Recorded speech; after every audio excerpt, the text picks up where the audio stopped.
Hello and welcome to the Big Brain Podcast, where we have the smallest of brains. I'm Ronov. I play Rainbow Six Siege as well as everyone here, and I stream as well. And I'm joined by... Hello, my name is Sneaky Thief. I'm also I'm a content creator as well. I also predominantly play Siege, but I also play a couple of FPS games, and on the odd occasion, review mice, unfortunately. But I'm also a good friend of Ronov here, and finally, the guy to my right. Hello, I'm Rendell. I'm also a content creator for Rainbow Six Siege and Rocket League and any other games I find interesting. I stream sometimes, very, very rarely. But yeah, that's about it. I'm also an editor as well for some Rocket League content creators. Oh, and just to add on a little note, you might hear my voice on certain projects as well. I kind of do voice acting on the side. Yeah, like if you're watching Marvel, like he's in that. Yeah, I'm in that. Yeah, no. So. You ever heard of Groot? I am Groot. That's him. This is not his best day. No, it's not. He's got a cold. Yeah. Chew. Okay, on with the pod. Oh. Hello. Oh. Hi, Rendell. Hello. I'm forced to be here, by the way. I didn't force him. I paid him a lucrative amount of money to be here. You're getting paid. Oh, I'm paying all of you, aren't I? Wait, there's money? Okay. Yeah, where's the money? Oh, well, I'm not getting paid. I wish I had like money to just go like this. It's like that meme. You guys are getting paid? Yeah, that was a good film. It was a good film, actually. Wait, I never watched this film. What's this film? You never watched it? Dude, we're going completely off topic already. Wait, So, hold on. Wait. this is a Rainbow Six Siege podcast, but we will be talking about other things as well as Siege. But that is our primary topic that we're going to be talking about. Aye. There we are. Yes, that's And we've it. already spoken about a film. Oh, so. yeah. Okay, no, regarding this film, have you not seen it? What's the film called? I don't actually remember what it's called. Well, that It's doesn't like- help me. It's like Meet the Millers or We're the Millers or something. Yeah, something like No, that. Yeah. I actually haven't. No. Okay, so he has a friend. Mm. He's trying to make money or something. He's like, you need to go to here, pick up this bunch of weed, and then bring it back over to the States and travel it over. But he didn't want to go on his own, so he's He's figured out that families, or the bog standard, hi, we're the fucking those kind of people, they just get passed and get put through. Okay. So he hired a stripper to be the wife. Right. So he'd pay her some sort of money. He already knows this kid. He's already in on it already. And this other girl. So he got a daughter and a son. And then it's the wife and whatever. And then they go on a massive fucking adventure of collecting all this weed and then driving it back. That's basically all it is. What the fuck? It's a good film. It was I funny. might have to give it a watch at some point. But Jennifer Aniston.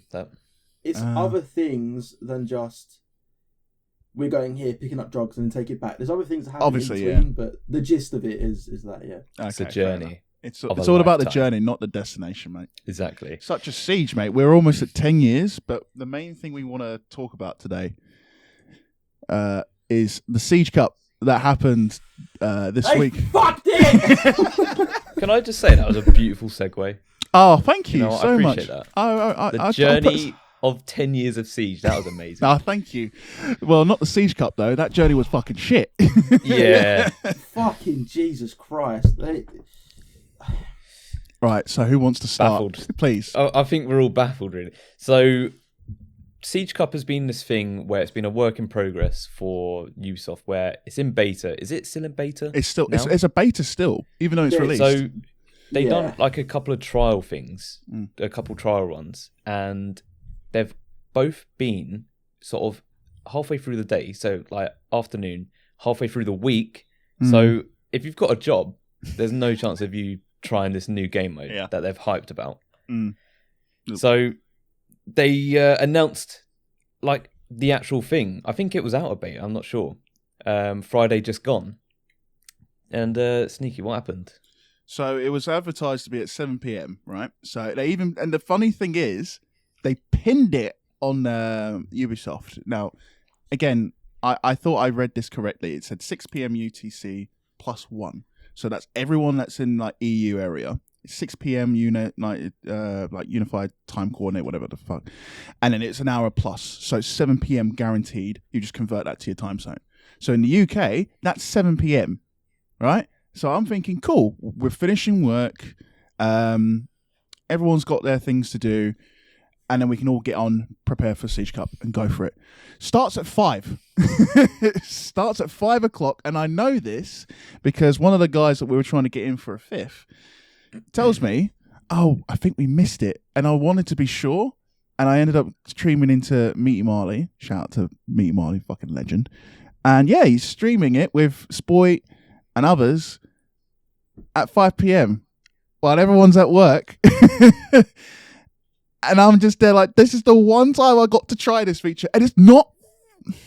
Bro, I can't. It's ridiculous. I was nervous about it because, you know, when things get announced and it's like different time zones, you know, like, you want to make sure you know what time you're going to be...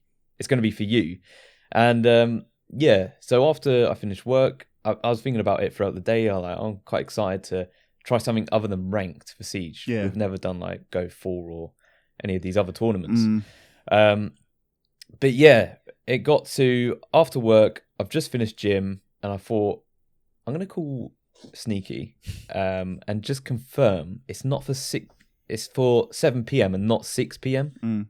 Because at this point we're approaching 6. Yeah. And he's like, yeah, I think we've already missed it, bro. I'm like, what? Yeah, it's been going on since 5, apparently. Oh, I'm baffled. Yeah. And this whole time, I was not made aware because I was still at work. So all these lot found out about what, 4:30, 5 o'clock? I found out at 5. So he found out at 5. Now I'm still at work. I don't finish work till 6:30. I have raced home. Right? I have... So the biggest liability was me because I finished late. I have paced it back to my house. I've logged on. I've gone, right, are we ready? I've got 10 minutes and he's gone, yeah, it's not happening. I felt so horrible. I felt so genuinely horrible saying that. Because I was not made aware of the situation at hand. Well, the thing is, like, even at that point, when you was coming home, we still wasn't sure. We was trying to figure it out because it's coming up to 7 and we're like, is it happening? Like, is this going to happen at 7? Even though it's already on? So I'm like loading up Siege. I'm trying to see if it's like going to happen and checking Twitter. Yeah, nothing. Yeah, I didn't want to say anything because I was thinking to myself, there's no way they've messed this up. And I thought it's probably maybe for content creators to get a preview of it, or maybe it's, something's just gone wrong and they're going to do it again. Checked the comments, checked everything. No, it legit happened at 5 and that was the only time. And I just was like, right, so this is actually, by the time you got home, we all knew for a fact it wasn't happening. And that's what pissed everyone off. Yeah. God, man. There's one thing, obviously, hold on. I want to mention one thing before we move on anything from Siege Cup is, so I play Rocket League just as much as I play Siege. This looks like an in-game tournament, which is essentially what it is. Rocket League have been doing this for years. I've been playing for about 3 years or 2 to 3 years. The whole time I've been playing, it's been live and it's worked. Not only has it worked, when they first launched it, it worked on the first day. But the way they do it is completely differently. So you've got different modes. You've got 1v1, 2v2, 3v3, and like extra modes, like the party game modes. At 2 p.m, our time, obviously, it's all different for everybody's time. But at 2, they do a like a extra mode tournament, right? And it's all custom bracket and done everything like that. And you have separate MMR for your tournament MMR. So you're not withering away your actual 2s, 3s, or 1s rank or anything. It's a separate skill rating that you get put into. The MMR doesn't change when you plus and you get down. And then obviously throughout the day, so at 2, 4, 6, and 8, no, 6, 8, and 10, there's 5, there's always a different tournament. So if you're working late, like for me, if I don't get home till about 6:30, 7 p.m, at 8 p.m, I can run that one and the one at 10. Then on the weekends, I have an option to run all 5. Yeah, that's what I've noticed with Rocket League, because I have played Rocket League as well, and it's just when you're playing Rocket League, like ranked or whatever, it's just there. Like the option's there. Oh, by the way, tournament's going to start in like however many minutes. It's like, oh, all right then. With Siege, it's like a mission to even get into the tournament, to even try it. Yeah, that's because Ubisoft can't really get many things right. Another good example is I also play Valorant on the side, and literally they give you ample time to set up literally up to between 5 to 7 people, and they give you a whole fucking schedule of when you're practicing, when match day is, and then all the way to the playoffs essentially. And they have it in different tiers depending on what rank you are. And again, I think the problem that we've got with Ubisoft's implementation of Siege Cup is one, it doesn't always work clearly because they can't get their timings right, and two, just I don't know what the quality of the match is going to be like because we never fucking play it. And I can't say if this is going to be better, if this is going to be worse, if this is going to be, more in line with ranked. Like, I don't know. And there were so many things I wanted to answer about Siege Cup, but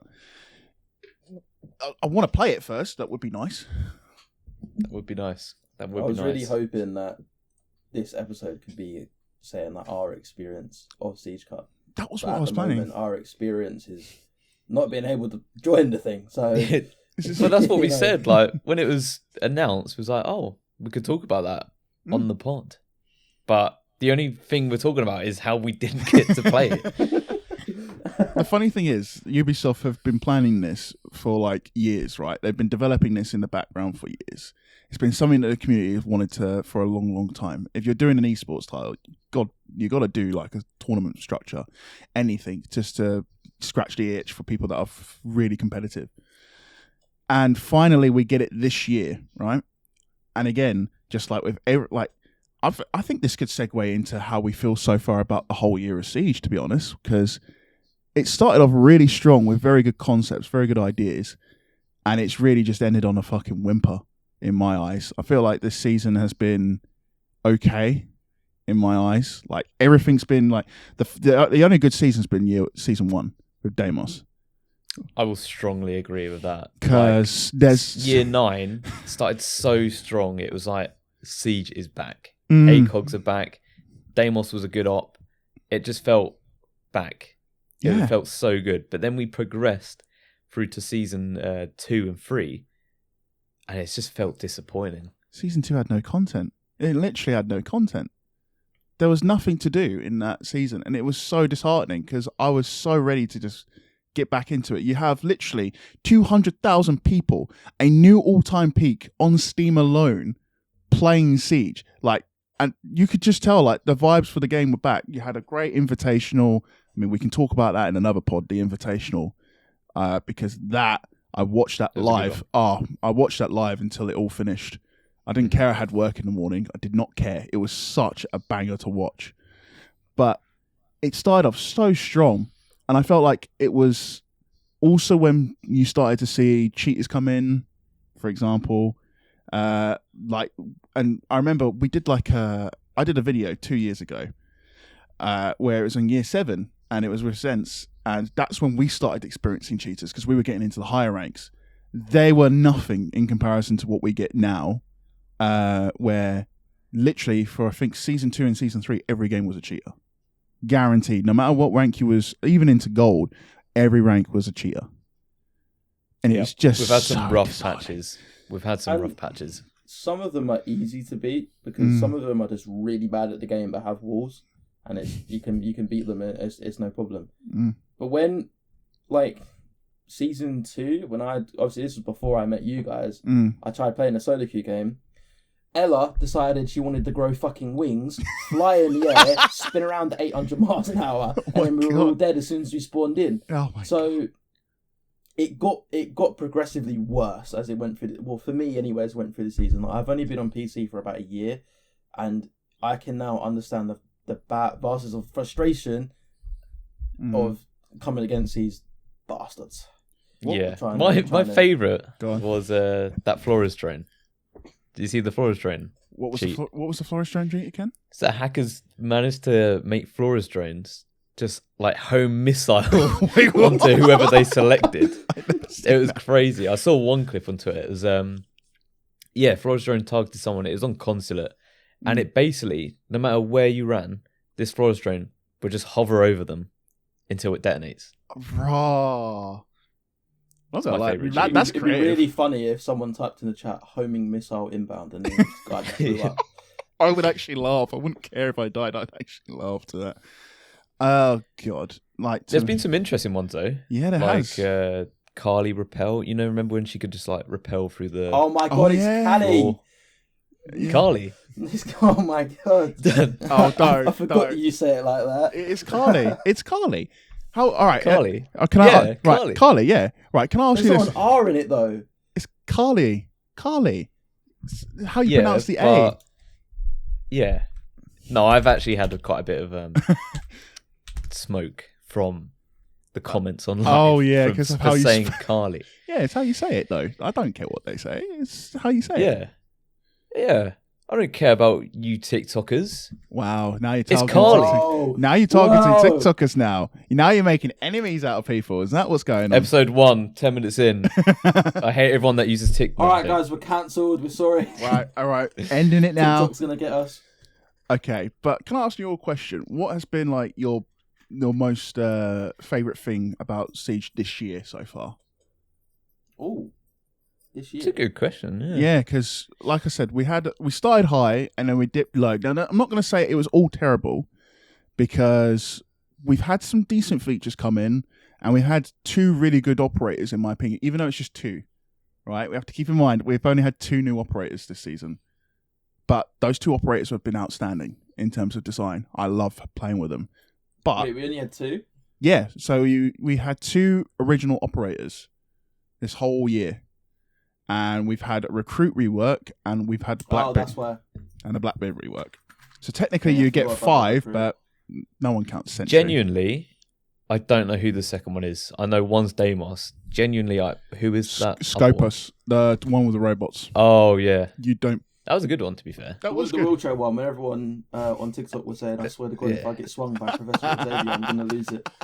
That went big. That reveal, that leak went big. Like, beyond the R6 community as well. Because people took a problem with the idea of a disabled person doing things a bit differently while being part of like a special forces unit. I thought it was quite ingenious. So it's just seeing it like face first, like you see like an operator in a wheelchair and you're instantly thinking, how is that going to work in an FPS with obviously lots of maps having stairs? Yeah. But obviously, because it was just a leak, no one really knew how it was going to work. So it's just, it like prompted a lot of questions. And the got issue memed. with that was because the leak was only her in the wheelchair. Yeah, there was. It was. It didn't involve the robots. It only came out really towards. Funny enough, the robots only got revealed through like a leak, like literally, I think a few hours before the game announced it, which was quite shocking to me because I was like, oh, usually leaks would tell you full on like roughly what the character's going to be, but I'm quite happy that they didn't, and it was quite a shock to me. I remember playing it and watching the video, and going, so they just copy Spectre Divide for a bit. Okay, cool. This looks interesting. And then after I played around with her for a bit, like, she's like one of my favorite characters when I get to play her because she's just so unique with what you can do with that. But Would you say that she's one of your favorite characters? okay, I wouldn't say she's one of my favorite characters like overall, but she's one of my favorites to pull out every now and then. I think she's one of my favorite like designs, like ideas of a character. It's interesting. You just don't see a lot of people play it because everyone was more prioritizing what we're used to, I guess. Yeah, I feel like when you play an operator like Scopus, you have to think a little bit. Like It's a very heavy thinking character, yeah. Yeah, And it's it's played well when you actually plan what you're going to do. Like you can use her as a shield, like one of the robots as a shield. You can do flanks, you can do whatever. But it's not like Solus was at launch where she was just objectively a great operator while still needing a bit of thought to be playing her. She's a very balanced character, Scopus. You just need to know what you were doing and had a plan of action. Yeah, but my favourite thing from this year, I would say, have to be the scope changes. Just it's quite a boring one, you'd probably think, but it feels like it done the game a lot of good. Why'd you say that? I don't know, it just feels more organised now. and just I don't know how to explain it. It's just I like it. Okay, that's my review. I like it. I like it. Runoff 2024. I like it. There you go. Yeah, it just makes the whole thing a lot simpler. Like, yeah, certain guns and operators don't have this certain optic. It just felt a bit like silly. Yeah, you don't have to It's balance a bit all over the gun place. operators with optics. I thought that was ridiculous. Mm. What about you, Rendell? Yeah. My favourite thing would have to be the R6 Marketplace. Oh, yeah. Because that did come out this year, even though season 4 of last year it was kind of announced, and then they gave it to everyone in season 1. Well, not everybody was actually able to get in. Yeah. But once everybody was able to, I thought it was really cool because there was cosmetics I went on there that I had never. I've been playing the game since beta, and there's things that I saw on there that I had no clue was even in the game. So there's some really cool items in there that you can actually get relatively cheap-ish. Yeah. But I thought it was a really cool place to get rid of unwanted things. Yeah. And be able to buy things that you obviously wanted. So I would definitely put that at the top of my list. I think that's really community inclusive. Yeah, I'll definitely put update to have. Something and the fact that it was something away from the game, but still a part of the game, made it. Yeah, it's like a whole different part of the game, isn't it? It's a nicer little economy that you can Yeah. manage around, and then you can sell stuff to actually get stuff that you wanted to get in the game. I liked it. And you can get access to, for example, skins that even I forgot existed, like Glacier skins, which look even better than Black Ice, considering how bloated they are now. Yeah, I think exclusive skins are nice, but it's better to be... I don't know, it's better to have the option there, I find. Yeah. Like that FOMO thing a lot of games do, where, you can only get this skin for this certain amount of time. It's a bit rubbish. I don't like that. Yeah, it's a bit cheap. Or when the skin comes out and you don't see it for another 4 years. Or they just go, yeah, you can see the skin. Don't worry, we're going to do a recolor of it. So the original one, we're not going to give you. Don't even get started on that. What's your favourite part of the year? Funny enough, I'm going to have to give it to Deimos, the operator. I really like his play style. Like, for me, I've always been like a very, in our little 5-stack, a support player. And when I got to try Deimos, just to do something different, I like how he plays he's very useful. And at first I thought, he's okay. But the more you play with him, the more you understand how he works, made me see the game slightly differently and open my perspective a bit. I think just playing him reignited my love for the game in a weird way. He's a good character. I love him. When he was released, I very rarely do a video on a season coming out. But when Deimos came out, I had enough clips that I'd done a whole video on just Deimos. He's just so fun. He has such good kit. He's just got badass lines to listen to. It was just so good to just play around and just see what he could do. He was genuinely my favourite thing to come out this year because well designed. He was very well designed and very well balanced. Yeah. So I was quite shocked of that. But when you're defending, it's fucking terrible. Oh yeah, I agree. Yeah. The thing I like about him, is the fact that he's like Jackal, but he doesn't have this one click and you have so much info. He has the info, but it's for himself, and it still requires communication with your team, which I think is very smart. And then on top of that, I've watched for example, Shaiko play him because he plays him quite frequently. Due to the fact that he's got low recoil on the guns and his revolver is basically like a 2-tap with no recoil, it's basically Shaiko will just sit up in the top of a building, and because he has good map knowledge, he will just come to his team where exactly the guy is, and then when he's tracking him down, he's able to play this cat and mouse game with the defender, and it doesn't guarantee that the defender will lose because you have an idea of where Deimos is, but I like how he's just been balanced. He's like my favourite character in a long time. He is balanced. Last favourite character was Azami. Out of all the characters, Azami was my last favourite, and then Deimos has now become my new favourite. Yeah. Speaking of Shaiko, it's his birthday today. Hey, happy birthday, Shaiko. The Big the up, goat. Shy. The goat. 26. Same age as me. The official, unofficial cheater of Pro League. I mean, he's just goated. He's just the man when you watch him play. Oh, brilliant.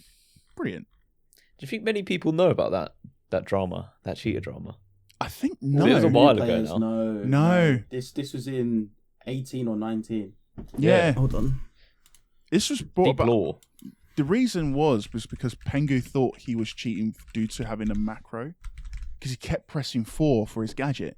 So he thought it was him activating like aim locks, but he was just naturally that good of a player. It's a shame, because I think if he wasn't banned, he would have won SI by now. Yeah, I mean, I can't say too much and all that, because I've never really consistently watched esports, but I know the big goss. Yeah.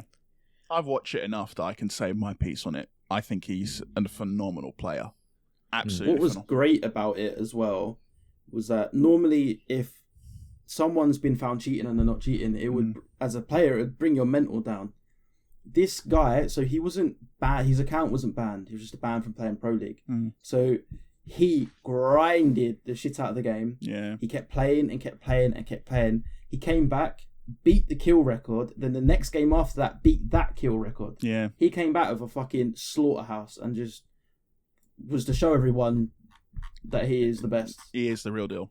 Oh, yeah. Came back with a vengeance. Yeah, right now, I think he's in the best shape he's really ever been. When he's consistent, the only time he ever falls off, in my eyes, or whenever we see him not doing as well, is in a grand final more recently than this year. But I can talk about Pro League all day, every day. I want to ask, since we now have our favourite things that we talked about this season, which was a little bit difficult, I won't lie. You had to think about it, I think a lot of people did. I think this one's going to be a very easy question. Your least favourite? Where do I start? There's so many things. Okay, I'll tell you what. Let's do a top 3. We can make it a bit easier. Because I think I've got my actual new number 1 favourite. It's the membership scheme. Oh God! What a interesting choice. And then the funny thing about that was, I wouldn't have minded so much if you didn't put it in a season where there was no content, there was nothing of value, and at the very end you slap it in everyone's face going, oh yeah, by the way, for $9.99 a month you can get this beautiful, you're not getting the whole thing of Warden's skin, right? You're just getting portions of it, but if you carry on for the whole season, you give us more money. Don't worry about the cheaters, just give us money. Such a dumb thing, man. That was that made me very bitter. That whole season made me bitter. That membership and the recruit rework. Oh, I was fuming. I remember playing that season, first couple of weeks, and I was just so salty for all of it. Yeah, I remember. It was so boring. It was such a boring season. Recruit rework just added nothing. It's a good op-ish. The attacker is a great op. The attacker op is, I think, in my eyes, stupidly overpowered. Because they basically are Swiss Army knife. Like, think about it this way, right? You don't really need to bring Hibana that often anymore. Because you can bring impact EMPs along with a hard breach gadget. So that just frees up a slot to do whatever you want. You can bring concussion, you can bring stun grenades or a frag grenade, so you can burn shit to destroy a shield. And then on top of all that, that she's not going to get balanced in terms of, we're going to stop her from having this gadget. No, the more gadgets she gets, the more powerful she gets. Is it a girl? Yeah, the attacker's a female and the defender's a male. Never knew that. I had no idea. Yeah, the only reason I knew that was I picked up on the voice line and I was like, oh, it's a girl. Oh, okay. Who cares? Yeah. Yeah, no. I was like, okay, cool. I was like, okay, cool. But the sentry was just fucking useless. It's all utility. There's a lot of utility, but yeah, as like a new season, that as like the sort of main change they showcased for the season was like nothing's really changed. You've just sort of slapped a new name on an operator that already exists and given them different util options. It's not a new op. It's not even a rework, I'd say. No. It was just, there was nothing there. So yeah, that running out of ideas now then for operators. No, I don't think they are. I just think they were just really.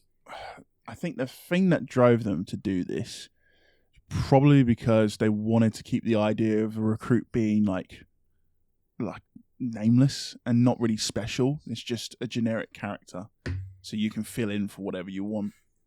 And I think that was. You're not special.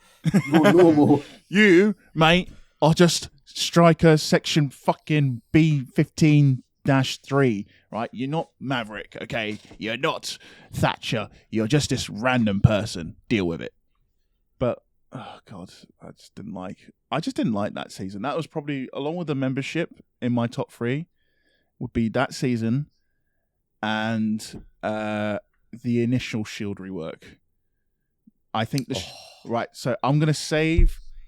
Shall we save the Shield rework for another topic, or for another podcast? Because let's say like our worst things then for this year. I'd say mine is the same. I hate the membership. Mm-hmm. Obviously, it's your choice if you want to pay for it or not. Agreed. But it's just them introducing it in that season with no content, and it's just another way of giving them money, and the rewards you get from it seemed awful as well. Like the skins they were actually showcased, they're so mixed, seemed so bad. Like half of them are okay, like at best are okay when it came out, but like I think recently they've introduced different ones and they look a bit better, but I still wouldn't be paying like what is it, a tenner or £9? Not in this economy. No, a month. It's ridiculous. So Rendell? Yeah, Rendell. What's your top? Like, what's your worst? What's your worst, if not top 3?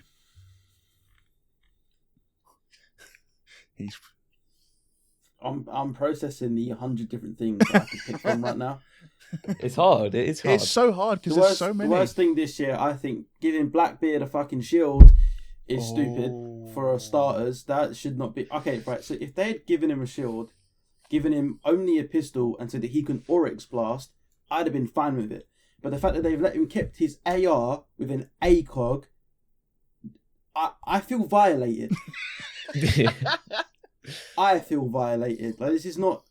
Do you know what I mean?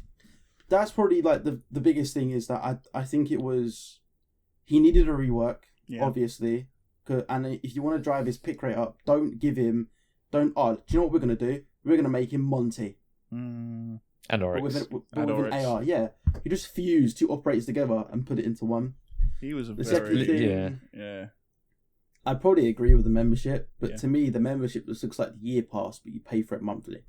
That's all it is, but there's less value in my. Well, you can argue to say that you get more value out of it because you're paying X amount, and you're guaranteed to get like, your new operator and stuff like that, but you're paying more money for really the same amount of stuff. You can say, but you get extra stuff like extra credits and on top of that. But I feel like even the year pass was just perfect. I don't know why you got rid of that in my eyes. You paid for 1 year, guaranteed got all the operators for that year, as well as all the battle passes. And then, on top of that, a nice skin here or there and maybe some credits. Not this. Yeah. And the final thing, probably the shield rework to the point where you can do that and then you go woo. I thought it's a good demonstration because it it feels like they're trying to take away passive abilities to the operators now. Yeah, obviously. Caveira's passive is the interrogate. Well, it's not really a passive, but it's an extra.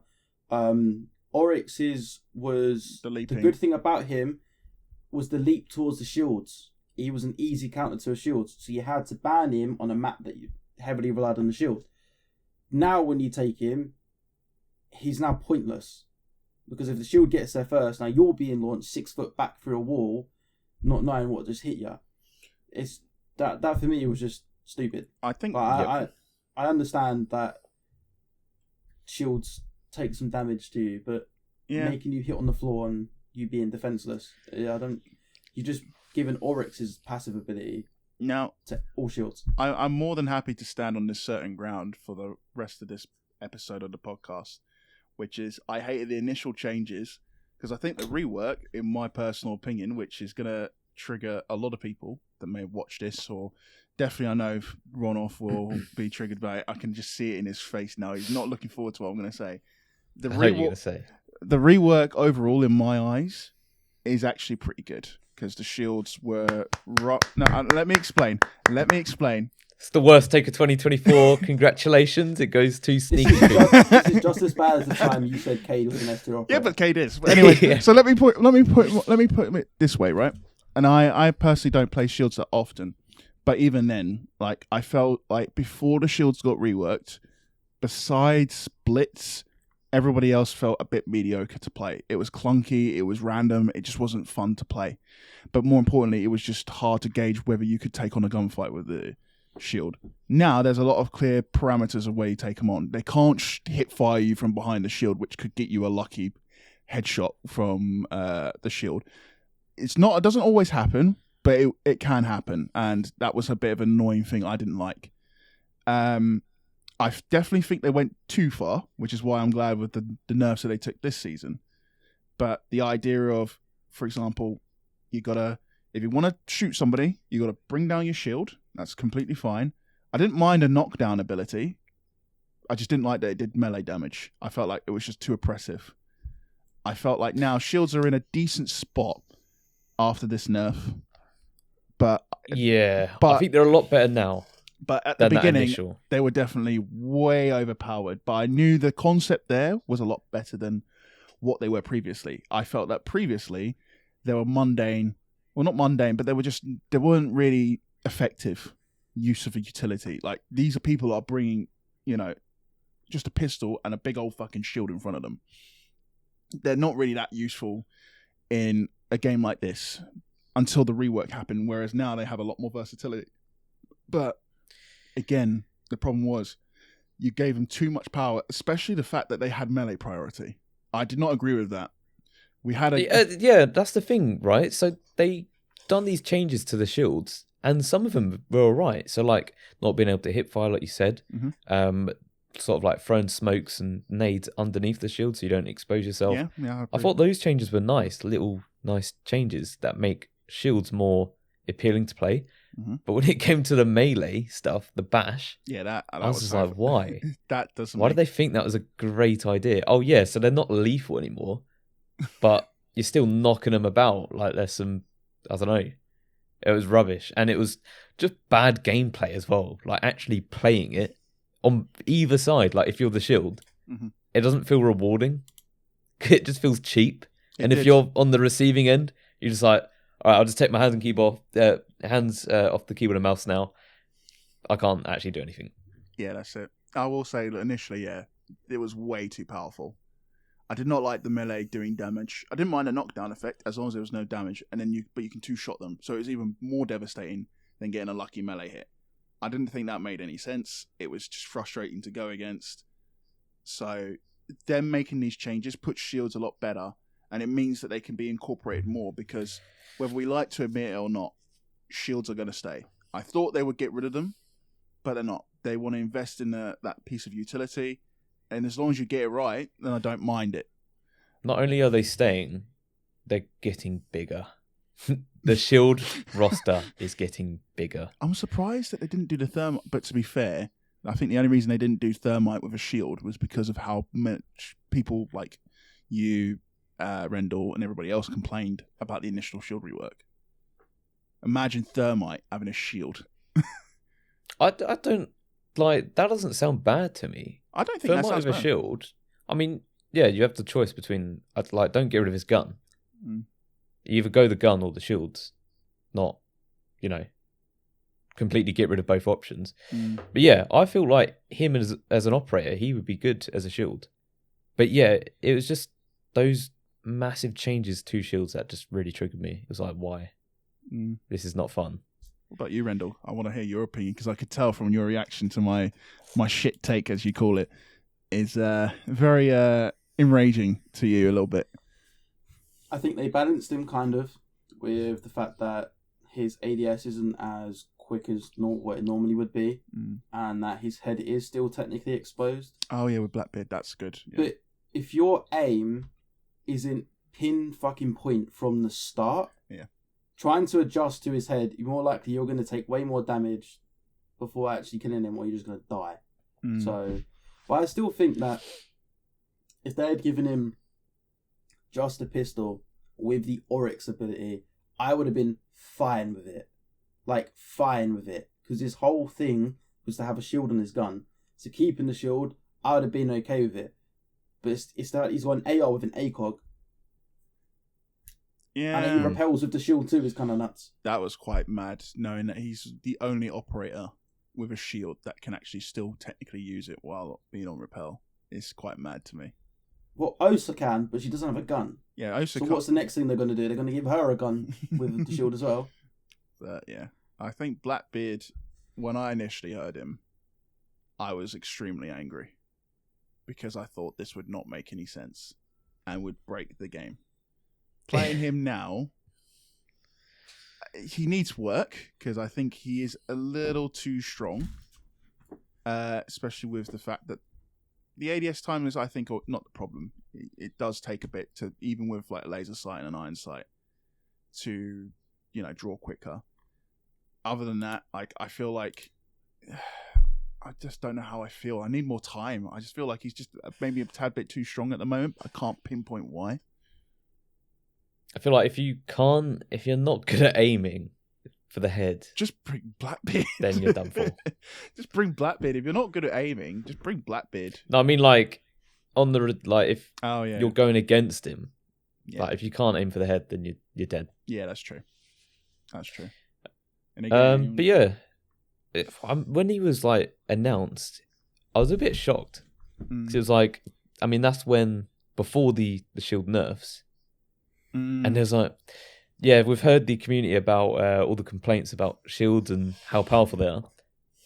Let's bring another shield character into the game. I was like, what is going on? What is this company? Are they listening? Do they have Twitter? Do any of the employees have Twitter? It doesn't make any sense. But yeah, it was nice to see some changes to the shields, the nerfs, and playing them this season. You can kind of see it already. Like with Monty, you can't just be passive now. No, you have to back off if they're pushing you, because obviously you will just get fully exposed. We definitely noticed that where we have one of us that plays shield predominantly, but she wasn't used to the changes. And yeah, it's a wake-up call. It's a good change, like I said, because on the receiving end of it, it's unfair. But now it's balanced, because the shield operator can still win in a 1v1. But you have to play it smart. You have to keep your distance. Otherwise, you're pretty much done for. And I don't mind that at all. I really don't. I think having a balance of 50-50, like it's either win or lose, whoever can outthink the other person, I think that's all right for the game. Truth be told. I think overall, Blackbeard, I don't mind him right now, and I'm not too sure if he's too powerful or too weak. I don't know yet. That's my opinion. Yours, Rendell? Because I have to agree. I think he's a little bit too strong, but I can't put my finger on it, and I need more time. I think he will get a buff at some point. I think in the test server, he's pretty much, there's no changes from him from test server to now. So I think they'll change something in the next season or in the next 2 seasons, potentially. But I think that the shield's there to stay. Yeah. They were, whatever they were smoking, I want, because clearly they were tripping balls when they made the shield. But yeah, the shield's here to stay. So I think we're just going to have to learn to deal with it. Just get good.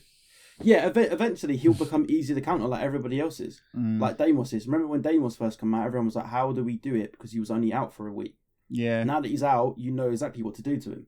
Yeah, there is an adjustment with any operator that comes out. Obviously, some come out and they're just worse than others. And there's no adjustment because they're just useless. But yeah, there is an adjustment. And people, I think, fail to see that. As soon as they come out, it's like, no, this is just rubbish. Get rid of them. Agree. Yeah, I agree 100%. Yeah. I think the only But exception. I also think. Go on. Sorry, go on. I also think the next season they can't do no more reworks. I think we will. Right. So my opinion on That brings us. Sorry, yeah, you go on. No, go on. What was you going to say? Go on. This is the thing with a 3-person pod. We all just want to yap away. I was gonna say, what are we thinking about year 10? I'm nervous. I'm very nervous because the one thing I want to talk about in the next pod is the state of Ubisoft and how I think that's going to play an effect on Siege. Right, so I'm going to save that for the next pod that we're going to record. But what I will say for year 10 is it is make or break in my eyes. You've had such a good start and there is momentum there, right? But, and there's a very key but, it's very clear that Ubisoft can't keep that momentum all the time. It's very clear. So whenever they have a hot streak going for them, they somehow find a way to fuck it up. And it's really frustrating for me. So for year 10, I'm not going to lie, I'm just expecting, there's two things I would like. I'd like some sort of announcement on potentially if you're going to do an engine update for the game, like how they've done it for CS, and maybe rename it Siege 10 whatever, or Siege 2, or at the very least crack down heavily, and I mean heavily, on the cheater process. You've already made a headway there. You got rid of Clar.gg. I feel like if you can continue to focus on cracking down on cheaters and just making the game stable, that's all I want for now, because I can't expect that much else from them.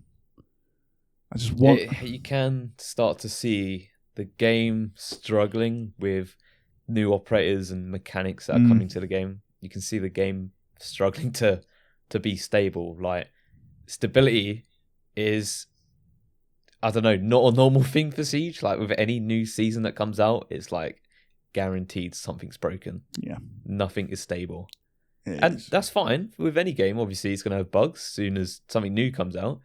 But it's literally every season, anything new, it doesn't work. From the get-go, it does not work.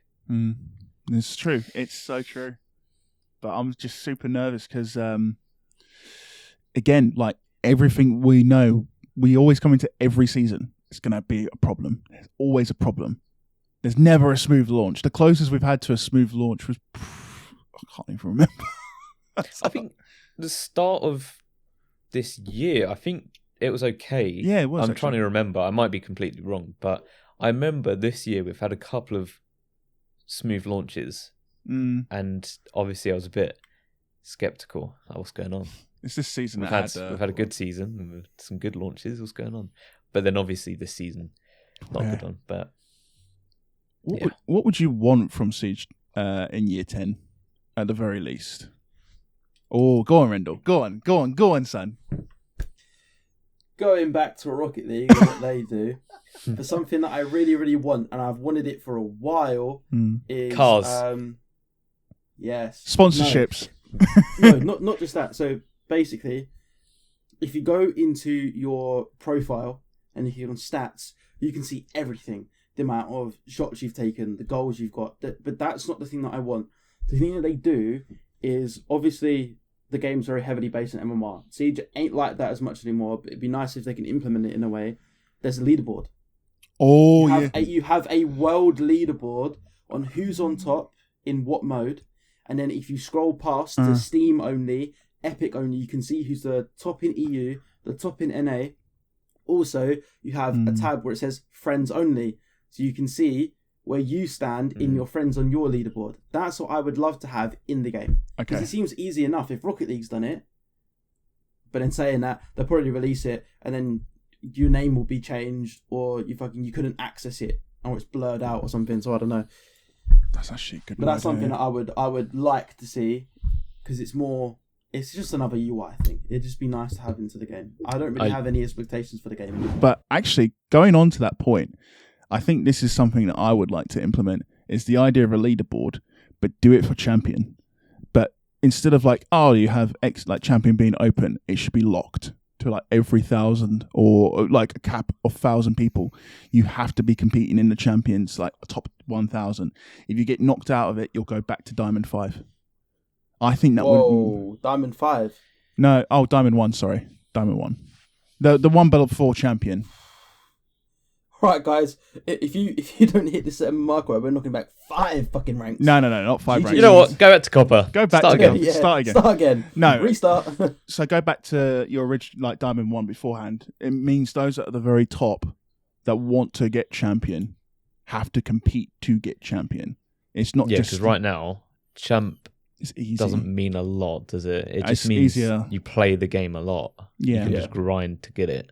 Whereas if you have a leaderboard structure and you lock to only the 1,000 top in the world, because it does it now globally, 1,000 top in the world, then you have to compete with those people if you want to get champion. And it's not like with the other ranks where you're like, oh, if you got to that rank, congratulations, you're going to get whatever reward. No, if you're out of champion, you ain't getting that reward. Yeah. I think that would be... It'd give ranks I a bit would more like, validity. I'd like a little bit of more of a competition with that, the high elo stuff, because getting to that champ rank, it's not really much, is it? No. It's good, like if you were to get to it and feel proud about it and whatever, still you should, but it's a lot easier than obviously rank 1.0. Whereas if you lock out the certain people that can only get to it and then you have to compete to stay with it, I think champion would be harder to attain than even ranked 1.0. I'd be interested to see that. But obviously, it wouldn't concern me because I'm not getting that high.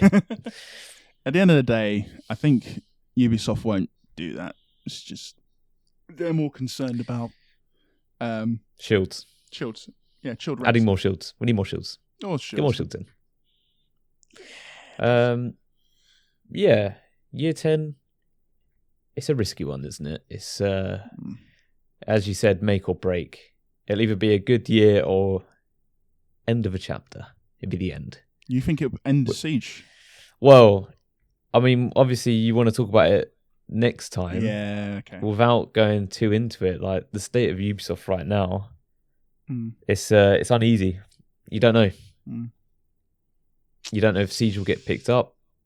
If it does, what's going to happen to it? It's hard to predict. It's very hard. It's very tense. But what I would want from it is... like you said, probably a new engine. I think a lot of people would want that. Better anti-cheat. Stability would be nice. Yeah, I agree. I think we're going to get to a point now where once we're going to hit a threshold of how many operators we're going to get. And I don't think that bothers people that much, as long as you have a stable game. I think there'll need to be incremental changes, for sure, to keep the game fresh, to keep the game new. But in terms of how many operators you bring in a year, it's going to get less and less. And I don't think people would be bothered if you actually made changes to the game for the better. For example, like let's say you implemented a new mechanic and made that like really in depth and really focused. People would be absolutely fine with that. As long as there's new content coming, people wouldn't mind. But it's when there's no content. His membership 2.0.